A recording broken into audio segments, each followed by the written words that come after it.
राधे राधे दोस्तों, कैसे हैं आप सब लोग। मैं बहुत अच्छी हूँ और आज जो मैं शेयर करने वाली हूँ वो मंगलवार का मेरी पूजा सावन के महीने में कैसे रहती है उसी के ऊपर आधारित है ये वीडियो। तो सावन का महीना मतलब वैसे ही हरियाली छाई रहती है और आज का मौसम तो बहुत ही ज़्यादा सुंदर था। और यहाँ पे देखिए मेरे छोटे छोटे कुछ पेड़ पौधे जो लगाया था वो सारे मैंने यहाँ पे रखे हैं। जो पूजा का पेड़ है मेनली वही रखा है, और ये जो छोटा सा एक शायद कैक्टस होगा, और ये जेट का एक प्लांट है। तो ये 2-4 प्लांट मैंने रख के रखा है जो कि बहुत सुंदर लगता है देखने में। आसमान भी थोड़ा थोड़ा देखिए साफ भी हो रहा है और थोड़ा थोड़ा बादल भी लग रहा है, और काफ़ी समय बाद धूप आई है। और देखिए ये ना जहाँ पे मैं रेंट पे रह रही हूँ उनका ही ये पेड़ है, नींबू का पेड़ है, और कितनी बढ़िया नींबू आया है। छोटा सा मेरा तुलसी का पौधा कितना बड़ा हो चुका है, अच्छा लग रहा है ना, बहुत ही प्यारा सा लग रहा है। और धीरे धीरे बेलपत्र में भी नया नया पत्ते आने लगे हैं, केले के पेड़ भी अच्छे होने लग गए हैं। और बारिश के पानी से ना सभी पेड़ पौधे, अभी ध्यान किया होगा तो देखना, बहुत ही ज़्यादा प्यारा हो जाता है। इसमें तो कली भी आने लग गई है। और ये देखिए इसमें जब फूल आता है ना तो लाल, थोड़ा सा डार्क मरून लाल टाइप का फूल आता है, बहुत प्यारा सा फूल आता है। यह है मेरे सम्मी का पेड़। तो चलिए पेड़ पौधे तो हमने बहुत देख लिया, आप जो है हम सीधा चलते हैं अपना पूजा के तरफ और देखते हैं कि अभी हम किस तरह से पूजा किए हैं। तो देखिए बहुत ही सरल विधि से मैं घर पर पूजा करती हूँ, और जो सामान घर पर है, थोड़ी सी फूल, मैंने गुलाब की फूल एक लेके आई हूँ, तो जो घर पर है उसी सारे सामान से मैं पूजा करती हूँ। थोड़ी सी गंगा जल, थोड़ी सी दूध ले लिया है। और ये जो मंगलवार की पूजा है ये माँ मंगला गौरी को समर्पित है, और इसी महीने के, इसी जो सावन की महीना है इसी से मैंने माँ मंगला गौरी की व्रत रखना शुरू किए हैं। तो भगवान शिव जी और माँ गौरी को हम स्नान करवाएंगे, पहले गंगा जल से स्नान करवाएंगे और उसके बाद मैंने जो है कच्चे दूध से स्नान करवाती हूँ। तो जब भी आप कोई पूजा करे, कोई कुछ भी करे ना, तो उनमें थोड़ा सा ध्यान रखें कि थोड़ा सा आप उनको अच्छे से समय लगाकर पूजा कर पाए। शिवलिंग पे और सर्प देवता पे सभी लोगों को दूध से स्नान करवाना चाहिए, खास करके जब वो सावन की महीना हो। दूध से माँ मंगला गौरी को भी स्नान करवा रहे हैं, भगवान शिव जी को भी स्नान करवाएंगे। और ओम नमः शिवाय, ओम माँ गौरी, ओम माँ गौरी नमः, ओम माँ गौरी नमः, इस नाम ऐसे मन में बोलते हुए फिर हम स्नान करवाते हैं। और दूध से जब एक बार स्नान हो जाता है तो उसके बाद हमें फिर से जो हमारे जल है, नॉर्मल जो जल होता है ना, या तो गंगा जल, अगर गंगा जल ज़्यादा है तो गंगा जल से करवा सकते हैं, तो उससे फिर से हम स्नान करवाएंगे। ये जो स्नान जल है, दूध है, ये तो प्रसाद बन जाता है और ये इस जल को स्वयं जो है ग्रहण किया जाता है। तो आज व्रत है, मैं इसको जो है कोई चाय वाय बना लूँगी, तो इसको फेंका नहीं जाता है, फेंकना भी नहीं चाहिए। भगवान शिव जी की जो ये विग्रह है मैंने काफ़ी दिन पहले ले लिया था, लगभग आप मान के चलो अगले साल 2021 की नवंबर तक मैंने ले लिया था।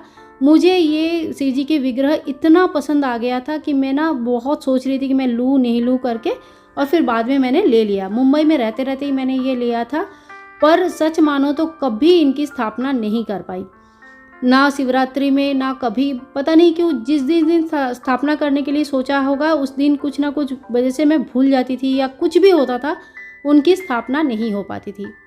मंगला गौरी व्रत शुरू करने के बाद जब मुझे लगा कि मैं गौरी माँ को भी लेके आऊँ और उनकी व्रत कर रही हूँ, हर मंगलवार को करूँगी, तो फिर उनकी पूजा भी मैं अच्छे से कर पाऊँ, इसके लिए तो सच नहीं मानेंगे, मैं संडे के दिन बाज़ार गई थी और संडे जो है गौरी माँ का जो ये विग्रह है वो मैं लेके आई थी। और मंडे मतलब जो तीसरी सोमवार था उस दिन भगवान शिव जी बिना किसी तैयारी की जो है आसन में विराजमान हो गए।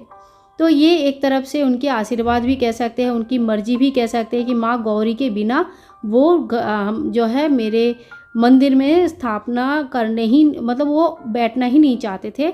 तो शिव जी जो होते हैं ना, शिव जी पूरे ब्रह्मांड के गुरु होते हैं। तो देखिए अभी तो भगवान को हम थोड़ा सा भस्म चढ़ाएंगे। सबसे पहले मैंने तो चंदन चढ़ाया है, उसके बाद थोड़ी सी भस्म चढ़ाएंगे भगवान को। भस्म जो होते हैं ना भगवान को बहुत प्रिय होते हैं, तो भस्म जरूर चढ़ाया जाता है। और हल्दी और कुमकुम जो है वो सिर्फ माता को चढ़ती है। ये गलती से भी भगवान शिव जी को ना चढ़ाए। सर्प देवता को चढ़ा सकते हैं हल्दी और कुमकुम, जो उनके कंधे में सर्प रहते हैं, या अगर शिवलिंग में सर्प है तो उनको आप हल्दी कुमकुम चढ़ा सकते हैं, परंतु ना तो शिवलिंग में ना तो शिव जी में कभी भी हल्दी कुमकुम नहीं चढ़ाना चाहिए। माँ को अच्छे से सिंदूर लगाए। मंगला गौरी का जो व्रत होता है वो पति की लंबी उम्र के लिए होती है, उनकी पदोन्नति, उनके घर परिवार का सुख शांति समृद्धि के लिए ये व्रत की जाती है। तो माता के आशीर्वाद जहाँ मिल जाए ना, वहाँ तो हर चीज़ सुखी और सुंदर हो जाता है। तो आज हमारे जो छोटा सा बाल गोपाल है, तो जो भी उनकी किसी की पूजा जब होता है ना, तो वो सबसे पहले नहा धो के बैठ जाते हैं। तो देखिए अभी भी बैठे हैं। मैंने वस्त्र स्वरूप कलावा अर्पण किया। अगर आप वस्त्र लाए हैं तो वस्त्र अर्पण कर सकते हैं। अब जो है मैंने जनेऊ अर्पण किया। तो ये देखिए इस तरह से मैंने जनेऊ अर्पण किया। माँ को भी कलावा अर्पण किया है। और इसके बाद ठाकुर जी को, भगवान शिव जी को जो सबसे प्रिय होता है वो है रुद्राक्ष की माला। कहते हैं कि शिव जी के अस्त्रों से बना हुआ है ये रुद्राक्ष, और जिस घर में भी रहते हैं रुद्राक्ष, उस घर में शिव जी के आशीर्वाद हमेशा रहते हैं। अब जो है थोड़ी सी फूल मैं लेके आई हूँ, तो फूल चढ़ाएंगे। ये है आंकड़े का फूल का पत्ते। मुझे फूल नहीं मिल पाया, एक कली मिली थी, मैं वो लेके आई हूँ और वही चढ़ाऊंगी। और बेल पत्र मुझे मिल गया था, लकीली यहाँ पे एक छोटा सा पेड़ है, वहाँ से मैं बेल पत्र कभी कभी लेके आती हूँ, क्योंकि ज़्यादा नहीं तोड़ने का मन करता है, छोटा सा पेड़ है।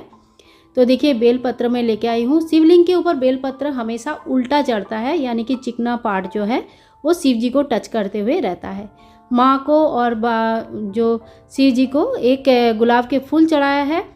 और मंगला गौरी व्रत में हर दिन जब आप पूजा करेंगे मंगलवार, कोई ना कोई एक सामान 16 संख्या में होना चाहिए। चाहे वो 16 पत्तियाँ हो, चाहे वो 16 फूल हो, 16 श्रृंगार हो, 16 भोग हो, या 16 का संख्या में जो भी आप माँ को अर्पण करना चाहते हैं। तो आज माता की कृपा से मुझे फूल मिल गई 16, जबकि ये फूल मुझे 2-4 ही मिलते हैं, ज़्यादा नहीं मिलते हैं। पर सच नहीं मानोगे, कभी कभी ना भगवान सच्ची में बहुत कृपा कर देते हैं, और मुझे जो है 16 फूल मिल गया है। अब ये 16 फूल मैं माँ के नाम पे एक एक करके अर्पण करूँगी। ओम माँ मंगला गौरी नमो नमः। और ये देखिए आम के 16 पत्ते हैं। आप चाहे तो अलग अलग पौधों का भी 16 पत्ते चढ़ा सकते हैं। मुझे आम का पत्ते मिल गया तो मैंने आम का 16 पत्ते चढ़ाया है। तो 2 चीज़ मेरे 16-16 की संख्या में हो गई है। और हर मंगलवार जो है लोग कुछ कुछ क्वेश्चंस आते हैं, जैसे हर मंगलवार क्या हमें श्रृंगार का सामान चढ़ाना है। तो अगर आप चढ़ा सकते हैं तो बहुत अच्छा है, लेकिन सभी का इतना संभव नहीं होता है। इसीलिए शुरू का, जिसमें आप व्रत शुरू करोगे उस दिन, और जिस दिन व्रत का उद्यापन रहेगा उस दिन, ये दोनों दिन श्रृंगार का सामान भी चढ़ाना है। और उद्यापन के दिन तो सारे विधि विधान से नियम के अनुसार माँ का पूजा करनी चाहिए। बाकी मंगलवार साधारण और सरल तरीके से पूजा कर सकते हैं। तो देखिए इस तरह से मैंने ना यहाँ पे एक कटोरी रखा, क्योंकि अब जो है मैं बेलपत्र वो वाले चढ़ाऊंगी जो मैंने चांदी की बेलपत्र लेके रखा है। तो ये देखिए चांदी की बेलपत्र मैंने कुछ लेके रखा है। 21 बेलपत्र लिया था मैंने। इसमें से 16 बेलपत्र में माँ को ओम माँ मंगला गौरी नमः इस मंत्र के साथ जप करते हुए एक एक करके चढ़ाऊंगी। अब ये क्या होता है, फूलों के बीच रहेगा, तो ये जो है ज़्यादा से ज़्यादा चांसेस रहेगा कि जब मैं फूल हटाऊंगी तो ये भी उनके साथ चले जाएंगे। तो इसलिए मैंने इनको कटोरे में अलग से जो है रख के रखती हूँ, और माँ गौरी के सामने फिर इसको रख दूँगी। तो मेरा 16 बेलपत्र भी चढ़ाना हो गया। अच्छा, लड्डू गोपाल जी कैसे देख रहा है, ज़रूर देखना, कैसे टुकुर टुकुर देखते रहते हैं। कोई भी पूजा होता है ना, कुछ भी होता है, वो ज़रूर बैठते हैं, ज़रूर देखते हैं। तो आज भी एकदम तैयार होके बैठे हैं और बड़े इन्जॉय करते हैं। तो उनकी जो ये रहता है ना फेस में जो मुस्कुराहट रहती है ना, ये मुझे बहुत अच्छा लगता है, बहुत ही प्रिय लगता है। अब जो है मंदिर की पूजा पूरा होने के बाद ही मैं ये गौरी माँ का पूजा करती हूँ, या किसी भी जो पूजा जो स्पेशल दिन का स्पेशल पूजा रहता है ना, तो मैं मंदिर की पूजा सबसे पहले कर लेती हूँ, उसके बाद ये पूजा करती हूँ। तो इसीलिए एक दीप ऑलरेडी पहले से जली हुई है, आप लोगों ने देख सकते हैं। और एक ये घी का दीपक जो है ये खास करके प्रज्वलित करना चाहिए। कोई भी मनोकामना पूर्ण के लिए अगर आप व्रत रख रहे हैं तो घी का दीपक ज़्यादा प्रेफर करें, इससे ज़्यादा अच्छा होता है। मंगलवार का दिन हनुमान जी की भी दिन होती है। इस दिन इनको भी पूजा जाता है, हनुमान चालीसा पढ़ा जाता है। तो कोशिश करें, अगर रोज़ पढ़ सकते हैं तो घर में तो कोई संकट आता ही नहीं है, भूत प्रेत बाधाओं से तो दूर रहता ही है। अगर संभव नहीं होता है, समय नहीं होता है, तो मंगलवार के दिन आप हनुमान जी को जो ऑरेंज कलर का सिंदूर आता है, ऑरेंज सिंदूर चढ़ाए और मदार का अगर फूल या पत्ते मिले तो उनके ऊपर राम नाम लिख के भगवान के सामने रखें और साथ में एक बार आरती करें, जो हनुमान चालीसा पढ़े। इससे घर में किसी भी प्रकार का ऊपरी शक्ति, ऊपरी बाधा का प्रभाव नहीं होती है। अब जो है हम फल अर्पण करेंगे और जो है इत्र सेवा देंगे, सभी भगवान को इत्र सेवा देंगे।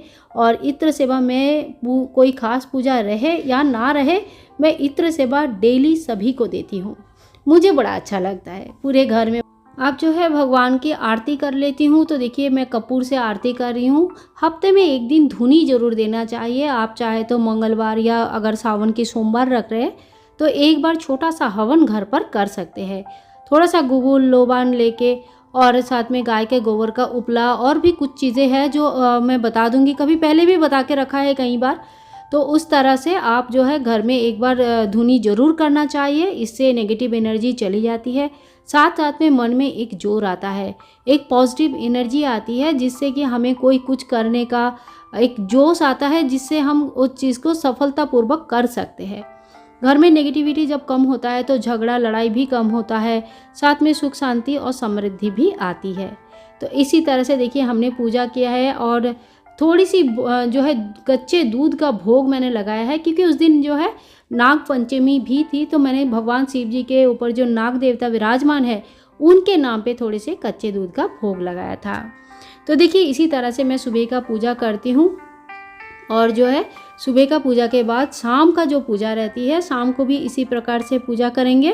तभी शाम को मैं भगवान जी को फिर से स्नान वगैरह नहीं करवाती हूँ, खाली आरती करती हूँ, धूप दिया करती हूँ। तो देखिए ये जो है अभी शाम हो चुकी है और फूल अभी भी इतनी सुंदर और इतनी ताज़े है कि लग नहीं रहा है कि ये सुबह का फूल है, बिल्कुल ताज़े है। भगवान को चढ़ाया गया फूल जब ताज़ा रहता है ना तो बड़ा खुशी लगती है, बड़े अच्छे लगते हैं और ऐसा लगता है जैसे भगवान ने उस फूल को, उस चीज़ को स्वीकार किया है। तो देखिए अगर आप मंगला गौरी का व्रत शुरू करना चाहते हैं तो एक ही मंगलवार बचा है सावन के, उसी मंगलवार को भी आप शुरू कर सकते हैं। शाम को मैं खीर बनाती हूँ और आज जो है भगवान जी के लिए मैं थोड़ी सी जो है रसगुल्ले लेके आई हूँ। तो रसगुल्ला छेना से बनता है, कोई और उसमें अनाज नहीं रहता है। थोड़ी सी खीर बनाती हूँ, तो यही एक ही अनाज का खाना हमें ग्रहण करना रहता है, वो भी मीठा भोग। तो खीर जो होता है भगवान शिव जी को, माँ पार्वती को बहुत प्रिय होते हैं, इसीलिए मैं हर मंगलवार खीर ही बनाती हूँ और इनको भोग लगाने के बाद यही खीर मैं जो है प्रसाद स्वरूप ग्रहण करती हूँ। इस दिन पूरे दिन नमक नहीं खाया जाता है। माँ मंगला गौरी के व्रत में आपको पूरे दिन नमक नहीं खाना है। आप चाहे तो फल वगैरह खा सकते हैं, कोई मीठा चीज़ें, मीठा फलाहार कर सकते हैं, परंतु नमक खाना और दूसरा कोई दो अनाज का व्यवहार ना करें। यानी कि जैसे रोटी भी खाया और खीर भी खाया तो इसमें एक गेहूं हो गया और एक चावल हो गया, तो ये से दो अनाज का व्यवहार नहीं करना चाहिए। आइदर आप गेहूं की कुछ लड्डू वगैरह बना ले, लपसी बना ले, गेहूं से कुछ बना ले, आटे से कुछ बना ले, या तो फिर आप चावल का ही कुछ बना ले। जो भी बनाना है एक ही अनाज का खाना चाहिए। तो दोस्तों ये थी आज की वीडियो। माँ गौरी और शंकर जी कैसे लग रहा है ज़रूर बताना। चैनल को सब्सक्राइब करके रखें। मिलते हैं नेक्स्ट वीडियो में, तब तक के लिए हर हर महादेव, जय माँ मंगला गौरी। और हमारे लड्डू गोपाल की तरफ से राधे राधे, सबको राधे राधे।